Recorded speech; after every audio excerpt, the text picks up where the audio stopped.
अस्सलाम वालेकुम स्टूडेंट्स, क्या हाल है? ठीक है, उम्मीद है आप सब खैरियत से होंगे। अच्छा स्टूडेंट्स, आज हम एक्सरसाइज 4.2 के क्वेश्चन नंबर 3 और क्वेश्चन नंबर 4 सॉल्व करेंगे। ठीक है, तो आज हम दो क्वेश्चन सॉल्व करेंगे, क्वेश्चन नंबर 3 और क्वेश्चन नंबर 4। और आप लोगों को आइडिया है ये एक्सरसाइज मोस्ट इम्पोर्टेंट है लॉन्ग क्वेश्चन के लिए और बहुत ही आसान एक्सरसाइज है। तो बच्चों, लास्ट लेक्चर के अंदर हमने इसके पहले दो क्वेश्चन सोल्व किए थे, फर्स्ट टू क्वेश्चंस।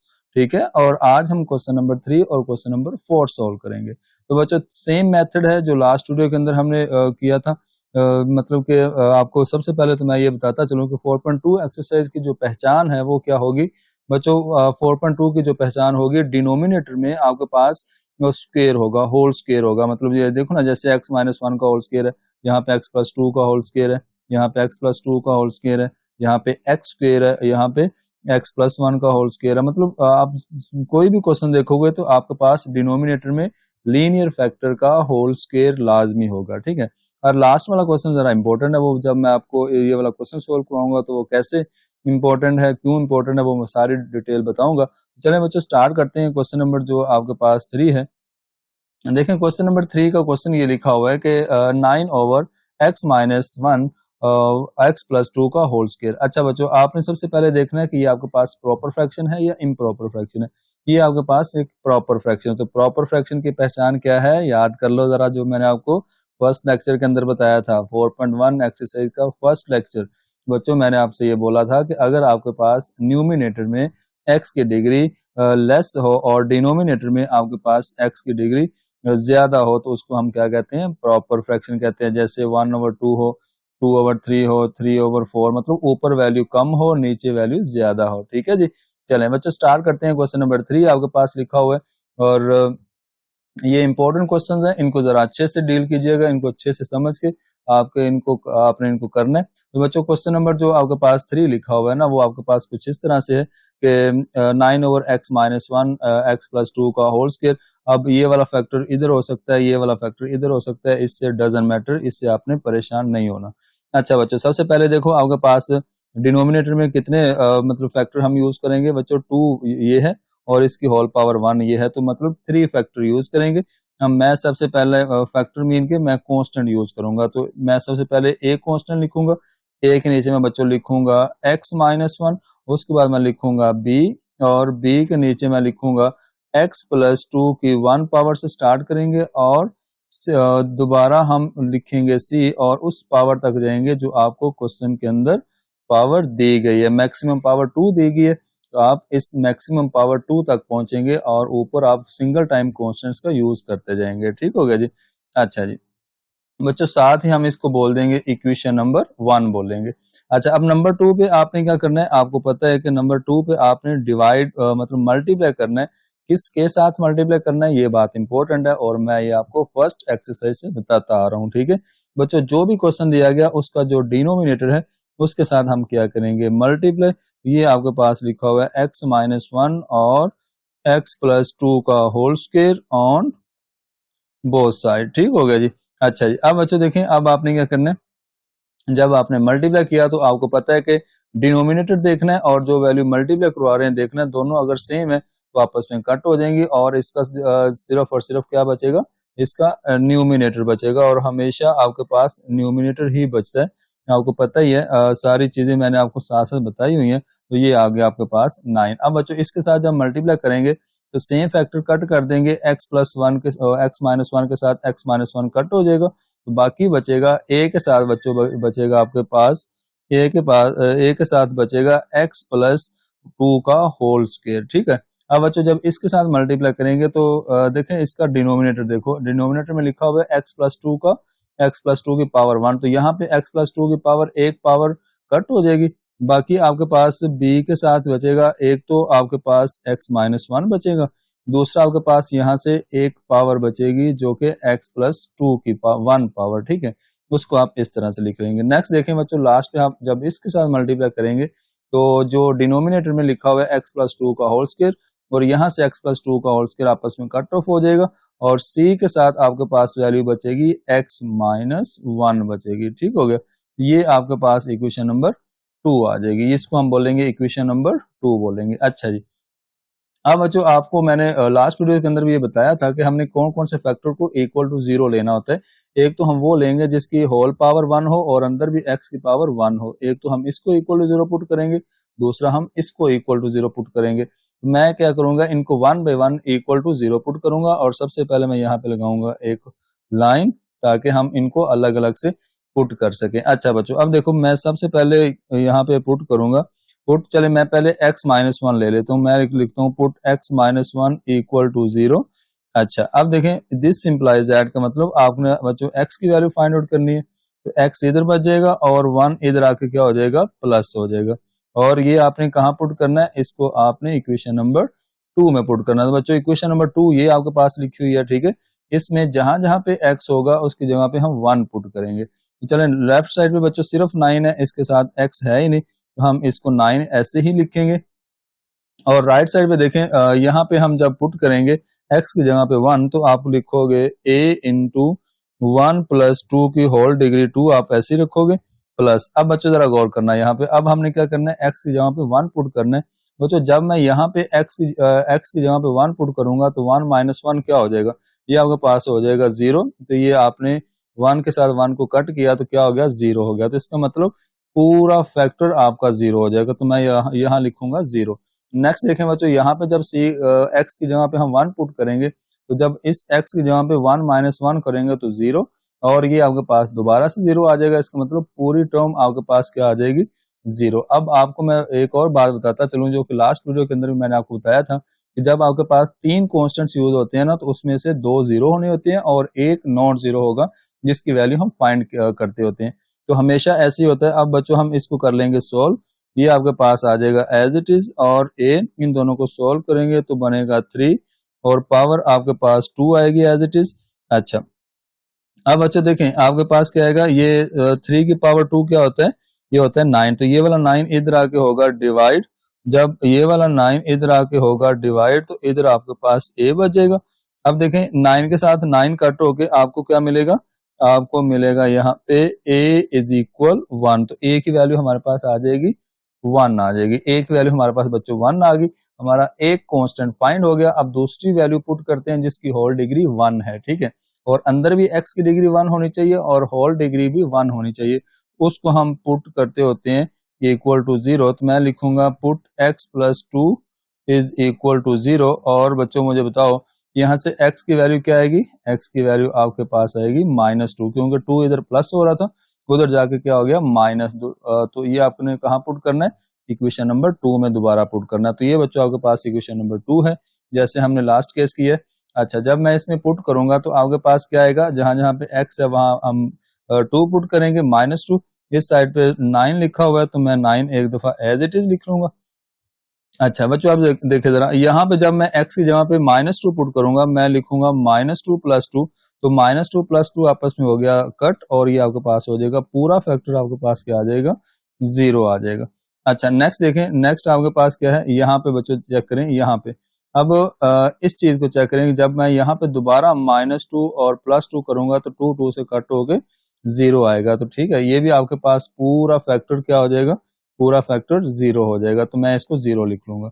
अच्छा नेक्स्ट सी, और यहाँ पे जब बच्चों हम x की जगह पे -2 पुट करेंगे तो -2 x की जगह पे आ गया, ठीक है, और -1 वैसे ही आ गया, और ये वाली वैल्यू आपके पास यहाँ पे नॉन 0 होगी, मतलब c की वैल्यू हम यहाँ से फाइंड आउट कर लेंगे। अच्छा, ये आपके पास आ जाएगा 9 इज इक्वल, आप लिखोगे c -3, -2 और -1 -3, और इसको आप इस साइड पे लाकर करोगे डिवाइड, तो आपके पास c की वैल्यू आएगी 3 1 और 3 3 क्या होता है, 9 होता है।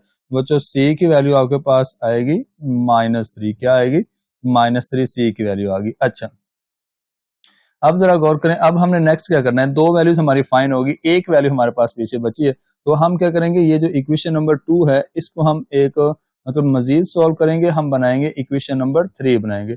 अब इक्वेशन नंबर 3 क्यों बनाएंगे, क्योंकि हमारे पास ये जो थर्ड फैक्टर है, लीनियर फैक्टर जो है, ये होल स्क्वायर है, ठीक है, इसको हम इक्वल टू 0 पुट नहीं कर सकते, तो इसके लिए हम कंपेयरिंग कोफिशिएंट करेंगे और उसके लिए हम इक्वेशन नंबर 2 को दोबारा यूज करेंगे। तो ये बच्चों इक्वेशन नंबर 2 मैंने लिखी हुई है, इसको जब मैंने दोबारा सॉल्व करने की कोशिश की तो मेरे पास इस तरह आएगा, ये शुरू में तो आप इसको 9 लिख लोगे एज इट इज, और आप यहाँ लिखेंगे इसका ना स्क्वायर का फार्मूला खोलें।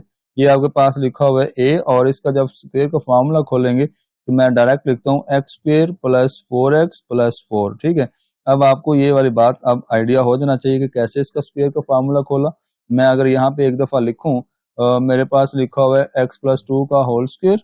अच्छा, अब देखें आपके पास फार्मूला है a प्लस बी का होल स्क्वायर, तो आप लिखोगे x का होल स्क्वायर प्लस 2 फार्मूले का first term x, second term b का मतलब 2 है, और एंड पे 2 का स्क्वायर। तो ये आपके पास आ जाएगा x स्क्वायर प्लस 4x, इन दोनों को मल्टीप्लाई किया तो 4, साथ x और एंड पे 4 आ गया। ठीक है, ये सारी वैल्यू मैंने यहाँ पे लिख दी।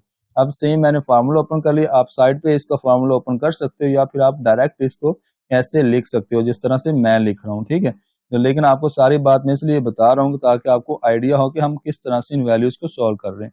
अच्छा बच्चों, नेक्स्ट देखें, नेक्स्ट आपके पास ये b वैसे ही रहेगा, इन दोनों को करेंगे मल्टीप्लाई। पहले x को x से मल्टीप्लाई किया तो बन गया x स्क्वायर, उसके बाद बच्चों x को 2 के साथ मल्टीप्लाई करेंगे तो बनेगा 2x। अब आप -1 को x से किया तो -x, और -1 को 2 से किया तो -2 आ गया। ठीक है, अच्छा लास्ट पे देखें बच्चे, लास्ट पे क्या है, लास्ट पे आपके पास लिखा हुआ है cx, मतलब एक दफा आप ऐसे ही लिखो इसको, c और x -1 वैसे ही लिख लो। अच्छा, एक स्टेप के लिए और हम इसको सोल्व करेंगे तो वो आपके पास बन जाएगा 9, और ये a को जब हम अंदर मल्टीप्लाई करेंगे तो ये आएगा ax स्क्वायर प्लस 4ax, और यहाँ पे आएगा 4a। अब b को अंदर सबसे मल्टीप्लाई करेंगे तो ये आपके पास आएगा bx स्क्वायर, और ये आ जाएगा 2bx। ठीक है, और फिर आएगा आपके पास प्लस माइनस मतलब माइनस ही है, ये आपके पास आएगा bx, जब b को इसके साथ मल्टीप्लाई किया और एंड पे आपने लिखा -2b। ठीक है, ये आपने इसके साथ मल्टीप्लाई किया, और अब इधर से cx हो जाएगा और -c हो जाएगा। ठीक है, ये आपने इनको मल्टीप्लाई करके ब्रैकेट्स ओपन कर ली। अच्छा, इसको हम बच्चों नाम देंगे इक्वेशन नंबर 3 का नाम देंगे। तो सिंपल हमने करना क्या है, हमने बच्चों इक्वेशन नंबर 3 में कंपेयरिंग कोफिशिएंट करने। अब किसके कंपेयरिंग कोफिशिएंट करने, आपको पता है कि जिसकी मैक्सिमम डिग्री होती है उसके हम कंपेयरिंग कोफिशिएंट करते होते हैं कि मैक्सिमम डिग्री आपके पास x की 2 है। हम 2 से स्टार्ट करेंगे, हम लिखेंगे कंपेयरिंग, हम यहाँ पे ये वाली बात लिखेंगे क्योंकि हमने कोफिशिएंट्स को कंपेयर करना है। आप लिखो कंपेयरिंग द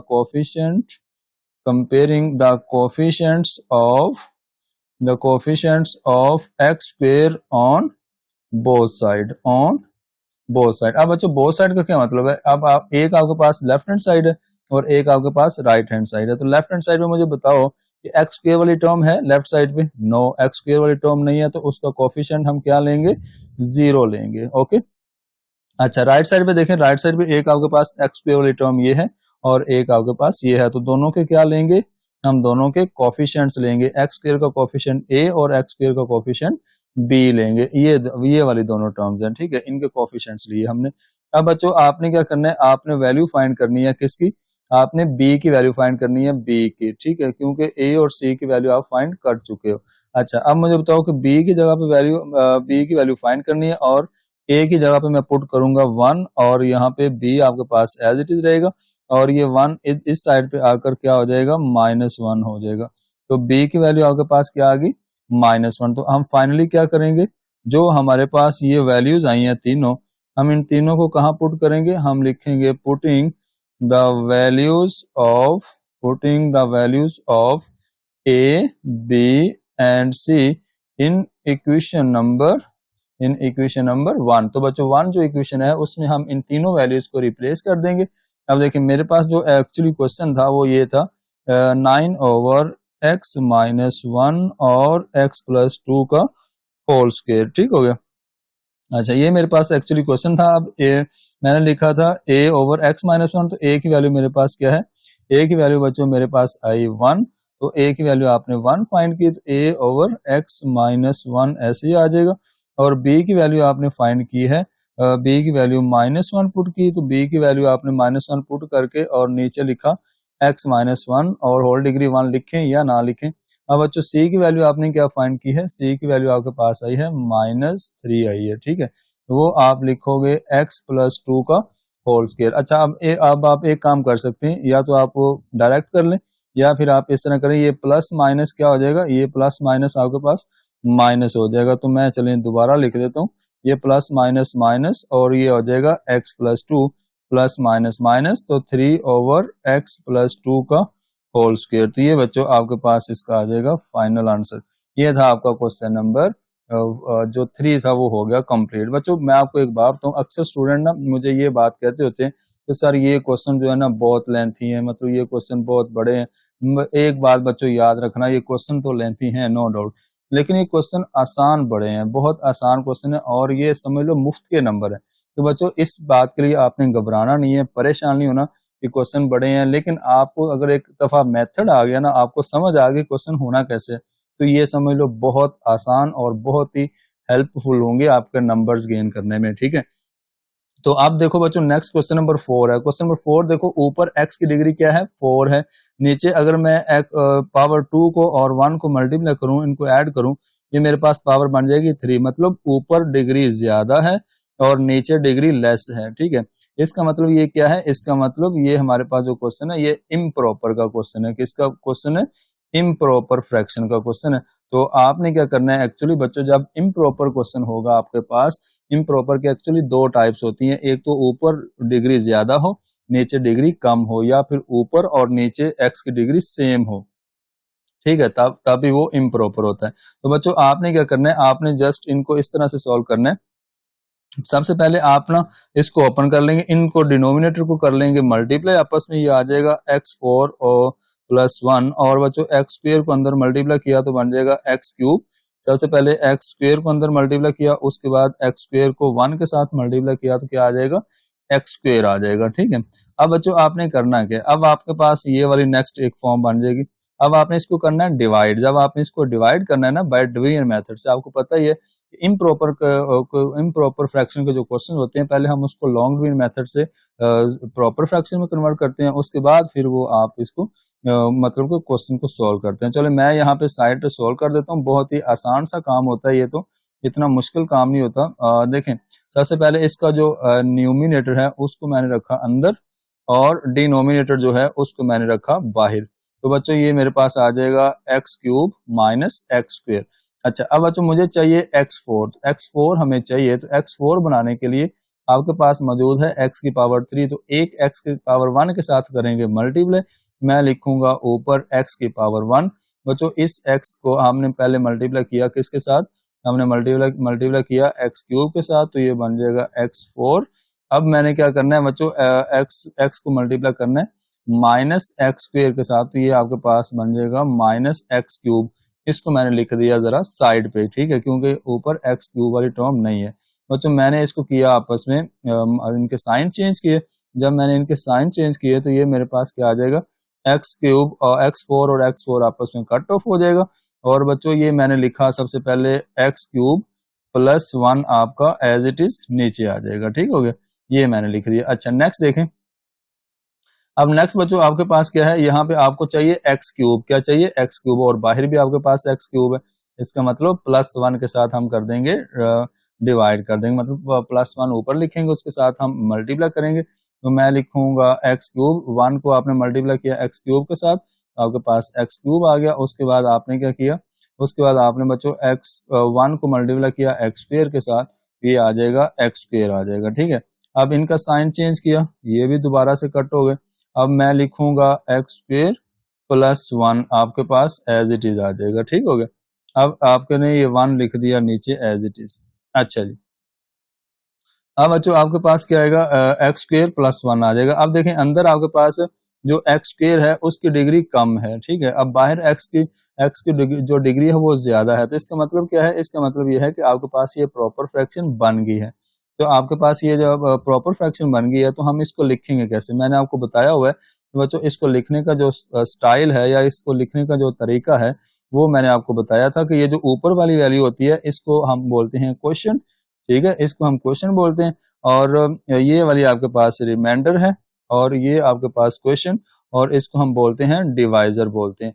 अच्छा इसको लिखेंगे कैसे बच्चों, मैं लिखूंगा इसको question plus remainder over divisor. ठीक हो गया, मैं इस तरह लिखूंगा। अब इनकी वैल्यूज देख लेते हैं बच्चों। क्वेश्चन की वैल्यू क्या है, क्वेश्चन की वैल्यू आपके पास ये है, क्वेश्चन की वैल्यू आपके पास है यहाँ पे मैं यहाँ पे आपको बता देता हूँ, ये क्वेश्चन की वैल्यू है। तो बच्चों क्वेश्चन की जगह पे मैंने लिखा x+1 और r की जगह पे क्या लिखा, ये आपके पास रिमाइंडर है। तो रिमाइंडर मेरे पास है यहाँ पे x² + 1 ओवर x² + 1 ओवर, बच्चों डिवाइजर क्या है, डिवाइजर का मतलब आपके पास जो वैल्यू डिवाइड हो रही है वो आपके पास है x³ - x²। अच्छा जी, अब बच्चों आपने ये वैल्यू लिख ली यहाँ पे।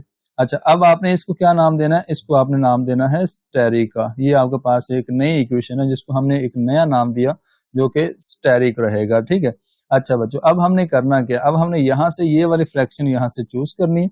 ये वाली फ्रैक्शन जो है ये आपके पास एक प्रॉपर फ्रैक्शन है, क्योंकि इसमें x की ऊपर डिग्री कम है और नीचे आपके पास x की डिग्री ज्यादा है, ठीक है। ये आपके पास एक क्या बन गई, ये आपके पास एक प्रॉपर फ्रैक्शन है, क्योंकि इसमें आपको मैंने भी बताया कि ऊपर x की डिग्री कम है, नीचे x की डिग्री ज्यादा है।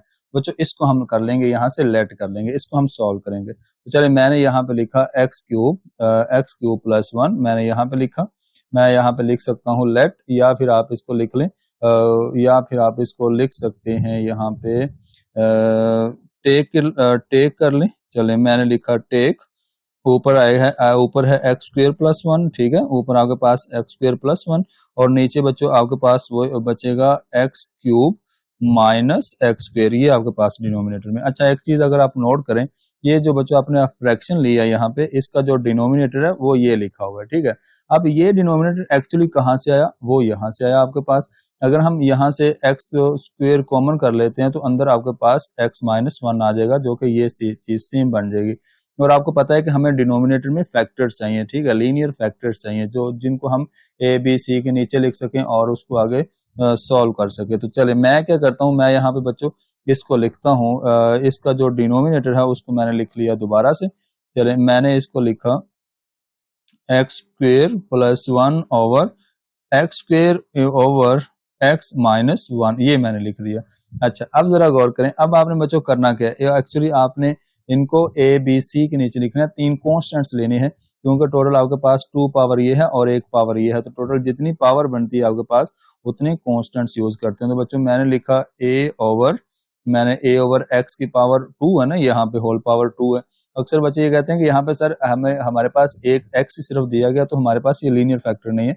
बच्चों ये आपके पास इसको इस तरह से डील करेंगे, x की पावर 1 से स्टार्ट करेंगे और लिखेंगे b over x² maximum power 2 है तो वहां तक जाएंगे।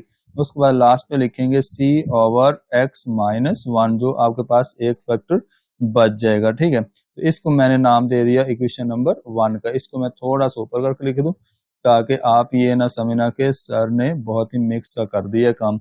अच्छा चलें, ये मैंने लिख दिया बच्चों a के नीचे x की पावर 1 से लेकर x की पावर 2 तक, फिर b के नीचे और उसके बाद c लिख दिया। अब आपको पता है कि इस स्टेप के बाद आपने क्या करना होता है, आपने मल्टीप्लाई करवाना होता है। किसके साथ मल्टीप्लाई करवाना होता है, मल्टीप्लाई हम इस चीज के साथ करेंगे, हम करवाएंगे multiply by x² into x - 1 on both side, ठीक है।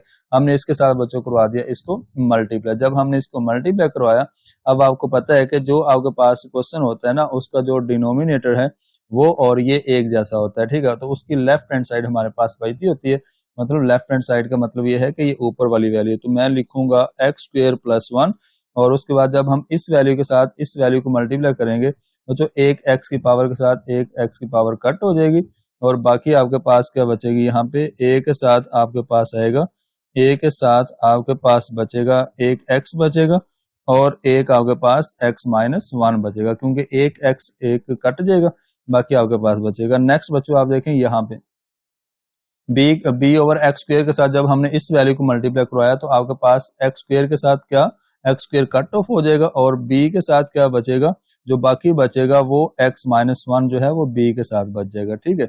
अब जब इसके साथ मल्टीप्लाई करवाएंगे इस वैल्यू को तो x - 1 के साथ x - 1 कट ऑफ हो जाएगा और डायरेक्ट आपके पास c के साथ आ जाएगा x², क्या आ जाएगा बच्चों, x² आ जाएगा, ठीक है। ये आपने लिख लिया। अच्छा जी, अब देखें नेक्स्ट, इसको आपने नाम दे दिया इक्वेशन नंबर 2 का। ये आपके पास आ गई इक्वेशन नंबर 2 आ गई। अच्छा अब हमें करना क्या है, अब हमें ये जो इक्वेशन नंबर 2 है इसको मैंने लिखा एज इट इज। अब मैंने यहां से फैक्टर्स चूज करने हैं। अब फैक्टर्स कौन से चूज करूंगा, ये देखें, एक तो मैं x की पावर 1 मतलब x = 0 ले सकता हूँ, दूसरा मैं x - 1 = 0 ले सकता हूँ।